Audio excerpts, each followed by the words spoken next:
Hi guys. నా YouTube ఛానల్లో ఈ రోజు నుంచి ఏడబ్ల్యూఎస్ రిలేటెడ్ ప్రాజెక్ట్స్ అనేవి నేను అప్లోడ్ చేస్తాను. సో ఎవరికైతే ఈ ప్రాజెక్ట్స్ అనేవి కంప్లీట్‌గా యూటిలైజ్ అయితాయో సో తప్పకుండా యూటిలైజ్ చేసుకోండి. ఏడబ్ల్యూఎస్ రిలేటెడ్ మెయిన్ సర్వీసెస్ ఏవైతే ఉన్నాయో అవి కంప్లీట్‌గా నేను అప్లోడ్ చేస్తాను. బట్ 1 వీక్ టు 10 డేస్ పడుతుంది. ఫస్ట్ నేను ప్రాజెక్ట్స్ అనేవి అప్లోడ్ చేస్తాను. ఆ తర్వాత క్లాస్ అనేది టీచ్ చేస్తాను ఈ సర్వీస్ గురించి. నాకున్న టైం బట్టి నేను ఫస్ట్ ప్రాజెక్ట్స్ అనేది చేస్తాననమాట. సో మెయిన్ టాపిక్ వచ్చేసేసరికి ఈరోజు నేను పార్ట్ 1 అండ్ పార్ట్ 2 వీడియోస్‌లో మనకి బీపీసీ అండ్ ఈసీ2 ప్రాజెక్ట్ అనేది నేను కంప్లీట్ చేస్తాను. ఆ సెటప్, ఫార్మేషను, కనెక్షను అలాగే సర్వర్‌ని ఎలా హోస్ట్ చేయాలి అనే దాని మీద నేను కంప్లీట్‌గా మీకు ఈ 2 వీడియోస్‌లో నీకు ఈ ప్రాజెక్ట్ కంప్లీట్ చేస్తాననమాట. సో అంతకంటే ముందుగా ఎవరైతే నా యూట్యూబ్ ఛానల్ కొత్తగా వచ్చారో so please like and share and subscribe my YouTube channel. So link అనేది డిస్క్రిప్షన్‌లో ఉంటుంది. So please like and share and subscribe my YouTube channel. So main topic వచ్చేద్దాం ఇంకా టైం లేకుండా. సో మనం చాలా తక్కువ టైం ఉంది. సో సోది లేకుండా సుత్తి లేకుండా డైరెక్ట్‌గా కన్సోల్‌కెళ్ళి లాగిన్ అయ్యి మీకు స్టార్ట్ చేద్దాము సర్వీస్ అనేది, ప్రాజెక్ట్ అనేది. సో ఇది నా రూట్ యూజర్ నుంచి లాగిన్ అవుతాను. ఫస్ట్ నేనేంటంటే అండి రూట్ యూజర్ నుంచే లాగిన్ అవుతాను. ఎందుకంటే నాకు కొద్దిగా కంఫర్టబుల్‌గా ఉంటది. ఐఐఎం యూజర్ నుంచి ఇంకా చాలా కంఫర్ట్. మనకి ఏ ఇష్యూస్ ఉండవు ఐఐఎం నుంచి అయితే. అవి వన్స్ నా ప్రాజెక్ట్స్ అయిపోయిన తర్వాత ఈచ్ సర్వీస్ గురించి నేను ఎక్స్‌ప్లెయిన్ చేసేటప్పుడు, క్లాసెస్ అనేది తీసుకునేటప్పుడు నేను కంప్లీట్‌గా ప్రతి సర్వీస్ గురించి డీటెయిల్‌గా మీకు మన యూట్యూబ్ ఛానెల్‌లో అప్‌లోడ్ చేస్తాను. అప్పుడు మీకు యూటిలైజ్ అవుతాయన్నమాట. సో, అంతకంటే ముందుగా వీపీసీ కాబట్టి ఫస్ట్ వీపీసీ తర్వాత ఈసీ2. ఫస్ట్ పార్ట్ 1లో వీపీసీకి సంబంధించిన సెటప్ అంతా కంప్లీట్ చేస్తాను.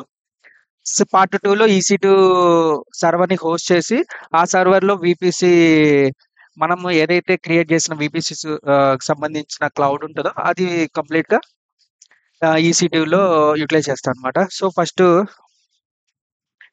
అంతకంటే ముందు ఈ వీడియోస్ అనేది మోస్ట్‌లీ ఆల్రెడీ ఏడబ్ల్యూఎస్ బాగా ఐడియా ఉన్నవాళ్ళు, ఆల్రెడీ వర్క్ చేస్తున్న వాళ్ళు, అలాగే బిగినర్, అడ్వాన్స్ ఎవరికైనా చాలా యుటిలైజ్ అయితాయి.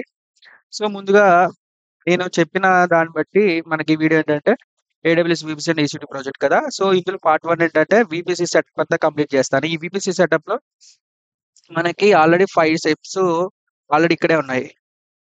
VPC, subnets, route tables, internet gateway and elastic IPs and NAT gateways. So, first step ఏంటి? వీపీసీ క్రియేట్ చేస్తాననమాట. ఓన్లీ వీపీసీ చూజ్ చేసుకుంటాను. సో, ఆ వీపీసీకి సంబంధించింది నేను ఒక పేరు పెడతాను. లైక్ ఏం పేరంటే ఆహ్, సో, ప్రెజెంట్ నేను హైదరాబాద్ లొకేషన్ ఉన్నాను కాబట్టి Hyderabad VPC. Okay. Hyderabad VPC. వీటన్నిటి గురించి నేను కంప్లీట్‌గా తర్వాత క్లాసెస్ చెప్పేటప్పుడు యూటిలైజ్ అయితాయి. సో, ఏంటంటే ప్రాజెక్ట్స్ కాబట్టి నేను ఫాస్ట్‌గా మూవ్ అప్ చేస్తాను. సో, ఇక్కడ నాకు ఐపీస్ రేంజ్ అనేది నేనిస్తున్నానిక్కడ.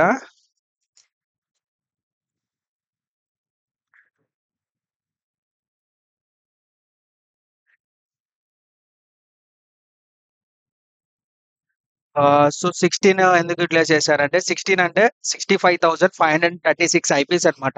ఈ రేంజ్‌లో నేను వీపీసీ అనేది క్రియేట్ చేస్తాను. So, next create VPC. Simple అండి. క్రియేట్ వీపీసీ అయిపోయింది. సో, నెక్స్ట్ సబ్‌నెట్స్ క్రియేట్ చేస్తాను. మనకెన్ని సబ్‌నెట్స్ కావాలి ఇక్కడ 2 సబ్‌నెట్స్ తీసుకుంటాను. ఫర్ ఎగ్జాంపుల్‌గా ఒకటి పబ్లిక్ సబ్‌నెట్ తీసుకుంటాను. ఇంకోటి ప్రైవేట్ సబ్‌నెట్ తీసుకుంటాను. పబ్లిక్ అండ్ ప్రైవేట్ కాబట్టి సో, నేను క్రియేట్ చేసిన వీపీసీ అనేది హైదరాబాద్ వీపీసీ కదా!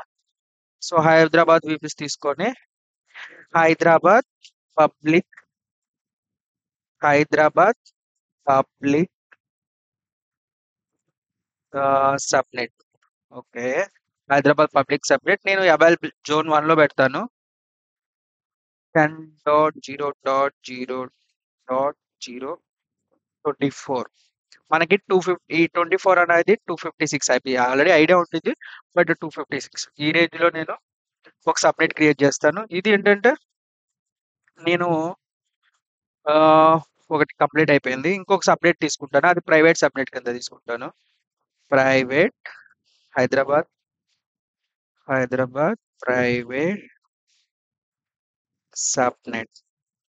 సో, ఈ జోన్ అనేది కూడా 1 ఇయర్‌నైనా తీసుకున్నాను. 1 ఇయర్‌నే ఎందుకు తీసుకున్నానంటే 1 వీక్ కూడా ఎందుకు తీసుకోకూడదనంటే, మనం సబ్‌నెట్, ప్రైవేట్ సబ్‌నెట్ అంటే నేను ప్రెజెంట్ ఒక 2 సర్వర్స్ అనేది హోస్ట్ చేసి దాన్ని యుటిలైజ్ చేస్తాననమాట. సో, ఒకవేళ మనకి పబ్లిక్ సర్వర్ ఏదైతే జోన్‌లో ఉంటుందో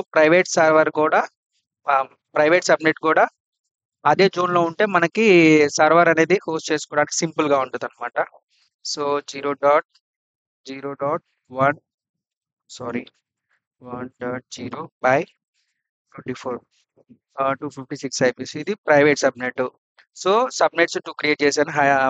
పబ్లిక్, ప్రైవేట్ అయిపోయింది. సో, నెక్స్ట్ రౌట్ టేబుల్స్ అనేది క్రియేట్ చేస్తాను. ఒకటి పబ్లిక్ రౌట్ టేబుల్ అండ్ ఇంకోటి ప్రైవేట్ రౌట్ టేబుల్ అనమాట. హైదరాబాద్ పబ్ పబ్లిక్ రౌట్ వీబీసీ మనం ఏం చేసు హైదరాబాద్ వీబీసీ. సో, అలాగే క్రియేట్ చేస్తాము. మనకి పబ్లిక్ తర్వాత ప్రైవేట్. హైదరాబాద్ ప్రైవేట్ రౌట్. సో, క్రియేట్ చేశాను. సో, ఇక్కడ 2 టేబుల్స్ క్రియేట్ చేశాను. ఫస్ట్ ఇంటర్నెట్ గేట్‌వే అన్నిటికంటే ముందు ఒక ఇంటర్నెట్ గేట్‌వే క్రియేట్ చేసి, ఆ ఇంటర్నెట్ గేట్‌వే అనేది హైదరాబాద్ ఐజీడబ్ల్యూ. ఈ ఇంటర్నెట్ గేట్‌వే మనం క్రియేట్ చేసుకున్న వీపీసీకి అటాచ్ చేయాలి. అటాచ్ చేస్తేనే మనకి పబ్లిక్‌గా యాక్సెసిబుల్ చేసుకోవచ్చనమాట. చూసారా హైదరాబాద్‌కి వచ్చింది. సో, కంప్లీట్ అయింది. హైదరాబాద్ కూడా ఇంటర్నెట్ గేట్‌వేని నేను అటాచ్ చేశా. సో, అయిపోయింది. సో, ఇక్కడ 4 స్టెప్స్ అయిపోయినాయి. Next not gateway. Not gateway అనేది చాలా పెద్ద టాపిక్ కాదు. సింపుల్ టాపిక్కే. నేను మన మెయిన్ ప్రాజెక్ట్ కాబట్టి ప్రాజెక్ట్‌లో చేస్తాను. అదండి. కంప్లీట్‌గా మీకు ఎక్స్‌ప్లెయిన్ చేస్తాను. నాట్, నాట్ ఆహ్, నాట్ అనేది మనకి పబ్లిక్‌లోనే యాక్సెసిబుల్ చేసుకోవాలనమాట. పబ్లిక్‌లో. అప్పుడు మాత్రమే మనము పబ్లిక్‌లోకి ఎంటర్ అయ్యి ప్రైవేట్ సర్వర్‌ని యాక్సెసిబుల్ చేసుకుంటాం. సో, ఇక్కడ ఒక ఎలాస్టిక్ ఐపీ గూడా నేను అటాచ్ చేసుకున్నా. ఎలాస్టిక్ ఐపీ మీకు ఆల్రెడీ ఐడియా ఉంటది. సో, ఆహ్, డైనమిక్‌గా అప్‌డేట్ కాకుండా స్టాటిక్ అయితే ఏ ఇష్యూస్ ఉండవనమాట. సో, క్రియేట్ చేశాను నాట్. సో, నెక్స్ట్ మనకి రౌట్ టేబుల్స్‌కొచ్చేసి సబ్‌నెట్స్ రౌట్స్‌నేంటంటే యాడ్ రౌట్ చేసి ఆహ్, ఇంటర్నెట్ గేట్‌వే ఇది మనకి ఏంటిది పబ్లిక్ గదా! సో, పబ్లిక్ గాబట్టి పబ్లిక్ సబ్‌నెట్‌ని అసోసియేట్ చేయాలనమాట. ఇది ఏంటంటే యాక్సెసిబుల్ ఫర్ ఎవ్రీవన్.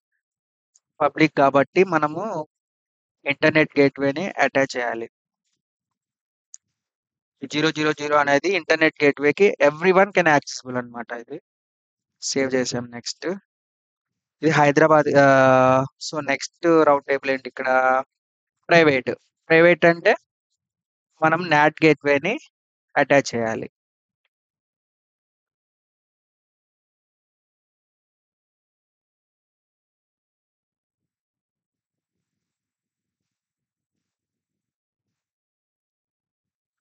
సో, మనకి ఇక్కడ ఏం చేసాము ఇప్పుడు నెక్స్ట్ సబ్‌నెట్స్ గూడా క్రియేట్ చేసుకోవాలి. ఇక్కడ ఇదేంటిది ఇదేమి సబ్‌నెట్స్ కూడా అసోసియేట్ చేసుకోవాలి. ఫస్ట్ హైదరాబాద్ పబ్లిక్ క్రౌడ్‌ని సబ్‌నెట్ అసోసియేషన్ అనేది ఎడిట్ చేసుకొని హైదరాబాద్ పబ్లిక్ సబ్‌నెట్ కింద సేవ్ చేసుకోవాలి. అలాగే ప్రైవేట్ కూడా. Subnet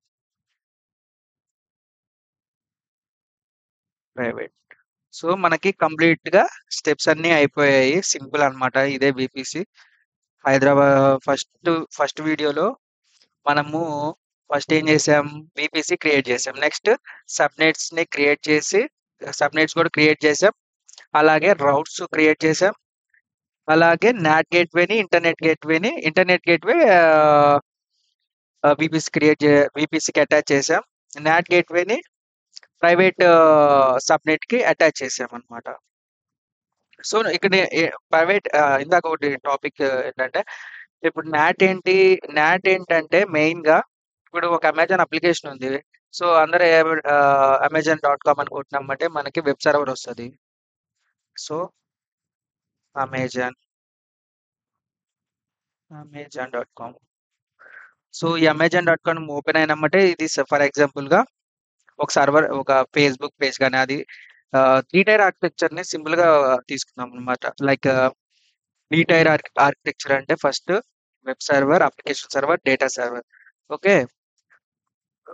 application, data and application sorry web server, application server, data server. Public public నుంచి ప్రైవేట్‌కి ఫర్ ఎగ్జాంపుల్ ఇప్పుడు వెబ్ సర్వర్‌ని కనెక్ట్ అవ్వచ్చు. ఎవ్రీవన్ కెన్ యాక్సెసిబుల్ అనమాట. బట్ డేటా సర్వర్‌ని ఎవరు యాక్సెసిబుల్ అవ్వలేరు. కానీ ఎవరైతే వర్క్ చేస్తూ ఉంటారో ఆ పర్టిక్యులర్ అప్లికేషన్‌కి సంబంధించిన వాళ్ళు లాగిన్ అవి డేటాని చూడడానికి పబ్లిక్ నుంచి ప్రైవేట్‌కి కనెక్ట్ అవ్వాలా. సో, ప్రైవేట్‌కి డైరెక్ట్‌గా కనెక్ట్ అవ్వడానికి ఉండదనమాట. సో, అందుకని ఒక నాట్ గేట్‌వేని క్రియేట్ చేసి పబ్లిక్‌లో నుంచి ప్రైవేట్‌కి ఎళ్తామనమాట. ఫర్ ఎగ్జాంపుల్ ఇప్పుడు ఒక హౌస్ తీసుకుందాం. 2 బెడ్‌రూమ్స్ ఉన్నాయి. ఒక హాల్ ఉంది. బయట నుంచి డోర్ కొడతారు. ఇప్పుడు ఫర్ ఎగ్జాంపుల్ ఒక అన్‌నోన్ పర్సన్ ఉన్నారు. అన్‌నోన్ పర్సన్ డోర్ కొట్టి లోపలికి రావాలంటే అది ఇంటర్నెట్ గేట్‌వే నుంచి వాళ్ళు లోపలికొస్తారు. ఫస్ట్ హాల్‌లో ఉంటారు. ఇప్పుడు ప్రైవేట్ రూమ్స్ ఏముంటాయి? బెడ్‌రూమ్స్ ఉంటాయి. ప్రైవేట్ రూమ్‌లో కొంతమంది మాత్రమే యాక్సెసిబుల్ ఉంటారు. అందరూ రారు గదా! బయటోళ్ళు ఎవరు రారు గదా! అట్లాగే ఎవరికైతే మెయిన్ అథారిటీ ఉంటదో ఆ పర్సన్స్ మాత్రమే ప్రైవేట్ రూమ్‌లోకొస్తారు. ప్రైవేట్ బెడ్‌రూమ్స్‌లోకి. అట్లాంటి వాటిలకి ఈ నాట్ అనేది యుటిలైజ్ చేస్తాం. సో, వీపీసీ క్రియేషన్ అంతా అయిపోయింది. సో, వీడియో నెక్స్ట్ వీడియోలో ఈసీ2 కనెక్ట్ చేసి మనకి సంబంధించిన ఐపీస్ అనేవి ఒక 2 సర్వర్స్ ఈసీ2 క్రియేట్ చేశాక పబ్లిక్ సర్వర్ అలాగే ప్రైవేట్ సర్వర్ 2 హోస్ట్ చేయాలి మనం. పబ్లిక్ సర్వర్ ఇక్కడ సర్వర్ అంటే ఏం లేదు. ఒక ఇన్‌స్టాంట్ అన్నా, సర్వర్ అన్నా, వర్చువల్ మెషిన్ అన్నా ఏదైనా ఒకటే. సో, ఇక్కడ నేనేం చేశాను 2 సబ్‌నెట్స్ క్రియేట్ చేశా కదా! Public, private. సో, నేనేం చేస్తానంటే ఇప్పుడు ఎగ్జాంపుల్‌గా ప్రాజెక్ట్స్ తీసుకొని ఒక పబ్లిక్ సర్వర్‌ని హోస్ట్ చేస్తాను. అలాగే ప్రైవేట్ సర్వర్‌ని గూడా హోస్ట్ చేస్తాను. హోస్ట్ చేసి పబ్లిక్ సర్వర్ నుంచి ప్రైవేట్ సర్వర్‌కి ఎలా లాగిన్ అవ్వాలనేది నేను నెక్స్ట్ వీడియోలో మీకు కంప్లీట్‌గా అర్థమయ్యేలాగా వీడియో అనేది అప్‌లోడ్ చేస్తాను. సో, ఇదనమాట. నేను కంప్లీట్‌గా లైనక్స్ మిషన్స్ యుటిలైజ్ చేస్తాను ఫస్టు. లేటర్ ఆన్ అంటే లైనక్స్ మిషన్స్ అనేదేంటంటే ఫుల్ సెక్యూర్ కాబట్టి ఎవ్రీవన్ ఏంటంటే లైనక్స్ సర్వర్స్‌నే యుటిలైజ్ చేస్తాం కాబట్టి మనం 2 లైనక్స్ సర్వర్స్‌ని హోస్ట్ చేస్తాను. తర్వాత ఇన్‌స్టెన్స్ అనమాట. ఇన్‌స్టెన్స్ అంటే ఏం లేదండి. ఒక సర్వర్ ఇన్‌స్టెన్స్ అనమాట. So, thank you guys. ఈ వీడియో గాని మీకు నచ్చినట్లయితే సో, తప్పకుండా నా YouTube channel like and share and subscribe my YouTube channel. So, second వీడియోలో ఈసీ2 క్రియేషన్ అనేది ఒక 2 సర్వర్స్‌ని పబ్లిక్ సర్వర్‌ని అలాగే ప్రైవేట్ సర్వర్‌ని 2 హోస్ట్ చేసి పబ్లిక్ సర్వర్ నుంచి ప్రైవేట్ సర్వర్‌కి ఎలా యాక్సెసిబుల్ అవుతామనేది నీకు కంప్లీట్‌గా నెక్స్ట్ వీడియోలో మీకు అప్‌లోడ్ చేస్తాను. Thanks for watching. Signing off. By by.